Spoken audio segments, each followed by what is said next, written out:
What's up my friend? Ketemu lagi sama gua Fadli. Ya, kemarin sih banyak banget yang DM gua. Dli, gua bosan nih di rumah. Kenapa nggak lu coba lagi bikin konten? Kenapa nggak lu utarain lah apa yang ada di otak lu sekarang? Ya udahlah, lanjut gas kita lah. Kita bikin konten hari ini ya. Oke. Challenge accepted. Oke. Serious people. Jadi gini friends, kita ini sekarang lagi menghadapi pandemik yang sangat luar biasa ya. Coronavirus Disease 2019. Oh, gila. Per hari kemarin, menurut situs yang gue lansir di kumparan.com ya, menurut Bapak Ahmad, jubir COVID-19-nya Indonesia hari ini itu udah 1.000 lebih orang yang terkena impact coronavirus. Dan 1/10-nya meninggal dunia. Dan tapi ada juga sih yang sembuh. Ya, sekitar 50 orangan lah. Tapi nggak menutup kemungkinan, men. Ini tuh bakal lebih banyak lagi gitu. Kalau misalnya kita tidak diam di rumah aja. Itu penting, men. Penting banget. Kenapa penting? Karena dengan di rumah aja kita bisa mengkat rantai virusnya gitu.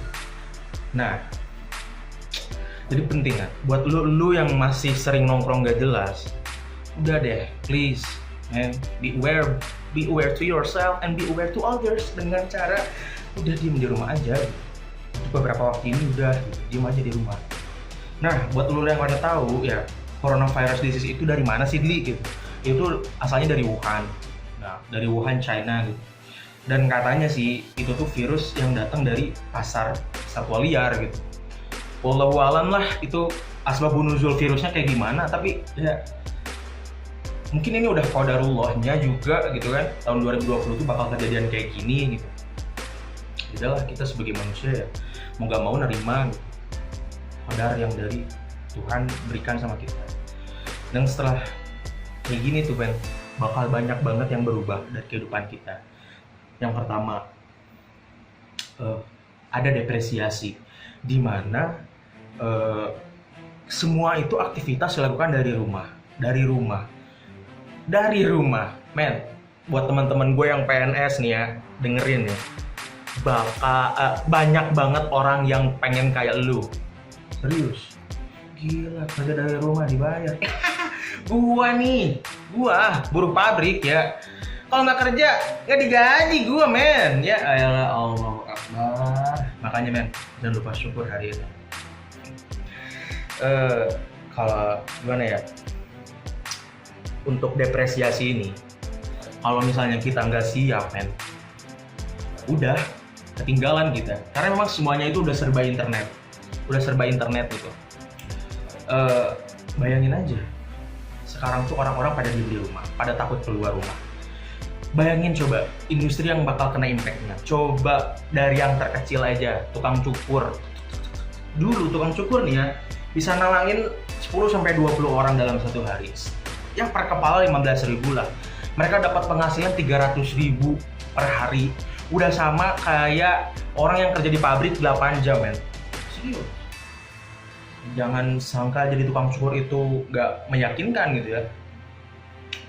Nah, setelah orang-orang nggak keluar rumah, gimana efeknya sama tukang cukur itu? Apakah mereka langsung kayak balik gitu kan ke kampung halaman? Nah itu, karena di kampung halaman aja di blok gitu, udah pada lockdown, udah pada nggak boleh pulang mudik. Aduh, dilematis juga, men.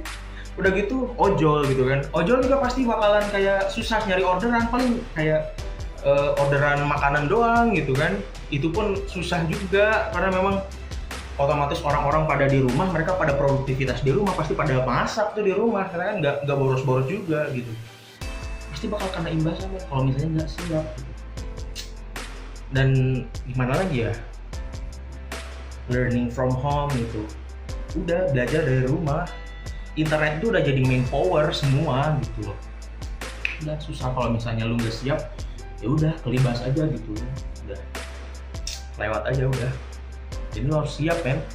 Lu harus gunain waktu ini tuh untuk lu belajar kayak gimana. Jadi kayak mikir gitu, lu tuh harus berpikir. Kita tuh lagi kayak ada di posisi dimana genting lah. Lu harus mulai kayak nyari-nyari solusi gitu, dimana usaha apa nih yang kira-kira menjanjikan. Nah, gue respect sama teman-teman gue yang jualan hand sanitizer ya, yang jualan masker. Kalian jago sih, jago, serius. Kalian bantu juga, cuman gini deh, kalau boleh gue saranin ya, buat teman-teman gue yang jualan hand sanitizer sama jualan masker, please, harganya tolong jangan di mock up men. Tolong harganya disesuaikan dengan harga pasar seperti biasa. Covid belum ada gitu loh. Serius. Oke lah, lu usaha. Oke lah, lu beli bahan bakunya, oke. Tapi man, please, niatin harga yang di bawah standar itu. Niatin ya, lu nolong orang gitu.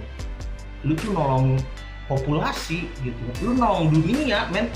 Ya mudah-mudahan lu kedepannya setelah lu melakukan kebaikan itu, nanti kedepannya tuh lu bakal dapat kebaikan lagi, entah dari kiri, dari kanan, dari atas, dari bawah, wallahu alam. Karena memang lu udah baik sama orang, insya Allah orang juga bakal baik sama lu, siapapun gitu. Serius. Jadi please, teman-teman gue yang jualan masker sama yang jualan hand sanitizer, please man, harganya jangan di mock up man. Keep the humanity alive man. Dan gue benar-benar respect sama teman-teman gue juga yang di garda terdepan, buat dokter-dokter, buat bidan-bidan, buat suster-suster, bruder-bruder, teman-teman gue ya, sobat-sobat gue, please, gue respect sama lu pada men. Mudah-mudahan Allah paling keamanan, keselamatan, kelancaran, kebarokahan men. Karena jadi lu tuh gak gampang men, serius. Karena misalnya kalau ada pasien yang kena virus, lu kepapar, lu terkontaminasi dan lu mencemarkan juga ke keluarga lu, gue nggak bisa bayangin men. Karena lu tuh memang garda terdepan, lu pahlawan Indonesia sekarang, lu pantas sih dapat respect dari semua orang, serius. Jadi mudah-mudahan lu lancar-lancar dah, bye-bye dah, serius. Ya, gue nggak bisa bantu banyak, gue cuma bisa donasiin sedikit sedikit rezeki gue untuk lu beli APD gitu. Lu orang beli APD, udah, please. Mudah-mudahan dengan adanya sahabat-sahabat gue yang di garda terdepan ini, Indonesia bakal cepat lebih baik ke depannya. Amin. Amin, amin. Lalu gini man, gue mau bahas juga tentang kebijakan-kebijakan yang timbul setelah adanya COVID-19. Lu coba bayangin, lu sedih gak sih? Ketika lu biasa sholat di masjid berjamaah, dan sekarang lu udah nggak boleh lagi untuk berkerumun di masjid. Bahkan untuk berjumatan pun tidak boleh. Sedihnya. Karena apa? Kalau misalnya kita ke masjid, memaksakan ke masjid kita sholat berjamaah, kita dikhawatirkan kita ini membawa virus, atau misalnya ada orang lain yang membawa virus ke kita memberikan mudarat untuk orang lain, dan orang lain memberikan mudarat kepada kita, dan itu haram. Jadi ya, dilematis man, serius, sedih anjir. Tapi gue percaya di balik kesedihan itu pasti selalu ada kebaikan, pasti selalu ada hikmahnya. Gue yakin dengan banyaknya rutinitas kita di rumah sekarang, bakalan banyak banget aktivitas-aktivitas yang tadinya kita nggak lakuin, sekarang kita lakuin gitu. Contohnya ini, kita tuh bakal lebih toharoh gitu, bakal lebih kayak sering bersuci gitu, kita bakal lebih sering higienis lah gitu. Selain kita wudhu 5 kali sehari itu ya, kita insya Allah bakal lebih menambah intensitas wudhu kita, karena dengan sholat-sholat sunnah, dengan ya melakukan amalan-amalan sunnah yang lain gitu. Karena bakal lebih banyak waktu kita, bakal lebih banyak waktu luang kita untuk bertaqarrub ilallah. Dan gue yakin bakalan banyak banget pahala yang bakal kita dapetin kalau kita manfaatin situasi seperti ini untuk mendekatkan diri kepada Tuhan.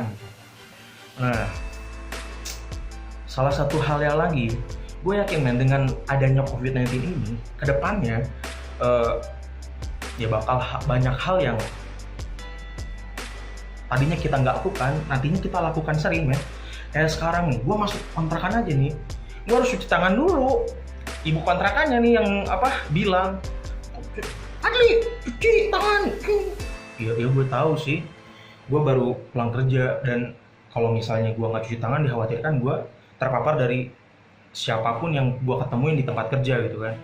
Dan gue respect banget sih, ibu kontrakan gue baik banget, gila, nyediain sabun segaban di depan rumah, udah gitu langsung cuci tangan dulu baru bisa masuk ke kontrakan gitu kan. Keren sebenarnya, serius. Dan dari sini sih men, gue bener-bener kayak berpesan, mudah-mudahan kita semua tetap dijaga sama Allah, terhindar dari virus COVID-19 ini, karena memang serius men, ini hal serius banget sih. Kalau misalnya udah sesuatu mengganggu ibadah kita, itu udah berarti kayak, ya ini kita lagi perang men, serius, ini tuh kita tuh lagi perang gitu, tanpa kita sadari kita lagi perang. Ibadah aja susah gitu loh. Lo coba bayangin men, kalau misalnya lo kena, lo meninggal, standar penguburan lo nanti ya berdasarkan standar medis, lu nggak akan dimandiin, lu langsung dibungkus sama pakaian tanpa udara, kedap udara, karena dikhawatirkan kalau dimandiin airnya bakal ngebawa virus gitu. Lu bakal ngeinfeksi yang lain. Lu langsung dikuburin sama petugas medis juga, bahkan keluarga-keluarga lu pun nggak boleh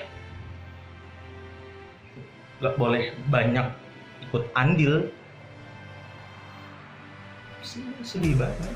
Jadi gue harap buat teman-teman gue yang lihat video ini, please stay safe man, jaga diri kalian. Kita usaha, jadi kayak kita harus sehigienis mungkin, kita harus jaga pola makan kita, olahraga yang sering gitu, udah gitu jaga imunitas kita gitu kan. Dan yang kedua, kita dekatkan diri kepada Tuhan gitu kan, kita banyakin amalan kita, dan sisanya let God do the rest man.